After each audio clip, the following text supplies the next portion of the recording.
Jadi latar belakang apa yang kira-kira melatar belakangi sehingga guru perlu menguasai dan perlu membuat bahan ajar.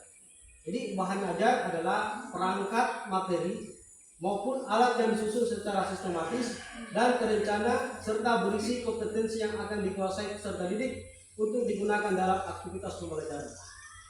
Jadi di RPP itu ada yang di bagian depan dan juga ada paling bawah namanya bahan ajar. Jadi itu harus dikuasai oleh guru. Semua guru harus menguasai dan mampu membuat bahan ajar.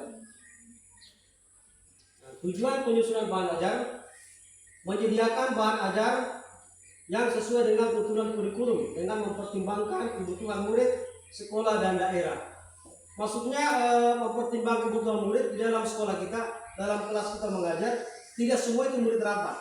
Ada yang tidak membaca, ada yang belum, ada yang pemahaman cepat, ada yang lambat, dan ada yang aktif. Aktif itu artinya dia tidak bisa diam. Nah, itu namanya karakter siswa.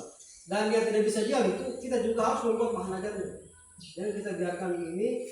Jadi kita membuat 3 bahan ajar. Ada bahan ajar yang khusus untuk siswa yang daya tangkapnya bagus, rendah, dan yang sama sekali belum membaca.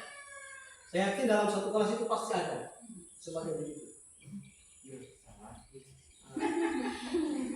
Kalau kita pikir setengah mati, memang kalau dipikir. Tapi nanti kalau kita sudah tahu caranya, begini caranya. Siswa yang aktif dalam pelajaran matematika, contohnya ada siswa saya aktif, dia selalu gabung ke kami. Pelajaran matematika, dia mau bergerak-gerak, mau berkeluar, tinggal kita beri dia tugas. Silakan kau pergi jalan-jalan kemana, jalan-jalan di sana. Habis itu setelah temannya sudah keluar semua, kita jalan-jalan. Panggil dia, kau dari mana? Saya dari belakang. Lihat apa? Dia sawit. Sekarang berapa jumlah sawit yang kau lihat? Jangan gitu. 10 Pak. 10 yang kau lewati. 10. Berarti kalau kau pulang pergi 3 kali, berapa sawit yang kau lewati? Itulah sudah termasuk bahan ajar. Bahan ajar menggunakan alam. Jangan dipaksa. Dia tidak tahu. Ayo, dia tidak stres. Kalau memang tidak sampai di situ. Saya yakin pasti ada siswanya kita di sini, mungkin dia belum belajar membaca, tetapi dia aktif, dia selalu mengganggu teman-teman. Dia itu aktif, super aktif. Jadi gunakan dia, ayo sini. Silakan kau ke sana lihat, itu berapa jumlah pokmu yang ada di sana. Semua kelas. Kelas 1 3, pokmungannya 4, 3. Kira-kira kalau dijumlah berapa semua? Ya akan gitu. Tidak tahu Bu, berapa jumlahnya? Ini, dan itu lagi. Oh ternyata jumlahnya sekian.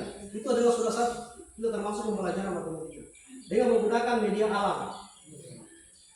Jadi tidak lagi alasan bahwa anak ini dipaksa ini. Karena sekarang tidak boleh memaksa. Karena berbahaya bisa mengganggu tentang anak. Seperti tadi. Dan kalau ada misalkan anak sekolah yang belum belajar membaca, ya kita saja bagaimana caranya. Saya yakin kita semua sudah tahu caranya ini membaca ini. Saya yakin kita semua sudah tahu apa kita panggil ke sekolah, di kantor, apa, pokoknya berbagai macam cara. Bagaimana bisa baca? Bilang, Bu, saya tidak suka baca buku. Kamu suka apa? Jajan. Baca situ, jajan apa di situ. Itu kan sudah termasuk literasi juga. Banyak cara menggunakan media. Itu juga sudah termasuk media. Ya, media literasi. Kalau anak malas baca buku, dia suka apa? Keluar kantin, jajan. Coba kau jalan, jajan. Lihat buku, saya baca apa di situ. Tulis. Ini komposisi gula 0%, komposisi air 9%, itu sudah termasuk numerasi. Jadi sudah gabung, literasinya ada, numerasinya ada. Jadi bukan hanya di buku kita bisa suara untuk membaca. Banyak cara. Artinya seperti mana kita akan merdeka. Merdeka itu bebas, kemampuan itu anak-anak, yang penting sesuai dengan kurikulum. Kalau kurikulum membaca,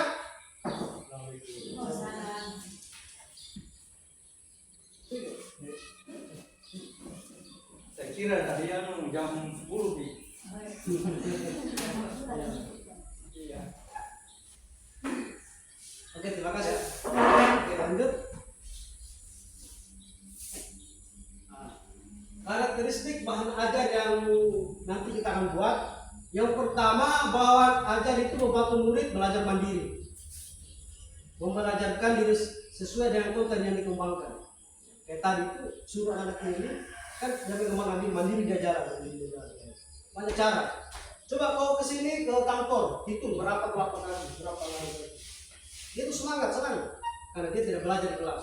Disuruh keluar. Dari kesini ke sana berapa kali.